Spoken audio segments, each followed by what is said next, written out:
महाराष्ट्र नासिक रो गोटे खबर आसुची गोटे वीडियो भाइराल होची जोठी टाटा कंसल्टेंसी बीपीओ रे 6 जण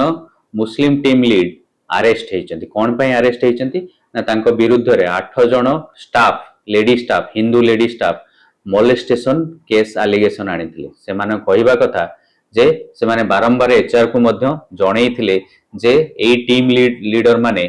कोन करूचंती ना तांको ब्लैकमेलिंग करूचंती एवं तांको जौन उत्पीड़न करचंती किंतु तथापि एचआर सुनु नथिला फाइनली जेतेबेले माने पुलिस कंप्लेन देइचंती तापरे एचआर माने पुलिस तांको अरेस्ट करछि खाली सेति कि नै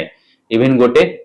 पुओ पिला मध्य से कहिछि ताको हारास करी बीफ खुआई तांको कन्वर्ट करा जाइछि मुस्लिम धर्म को खाली सेति कि नै वर्तमान जहा खबर मिलुछि पाखा पाखी 50 जण झियोंकु से माने मोलेस्ट करिथिबार सूचना मिलुछि। दर्शक बंधु आपण मान मतामत कोन निश्चय जणाइबे।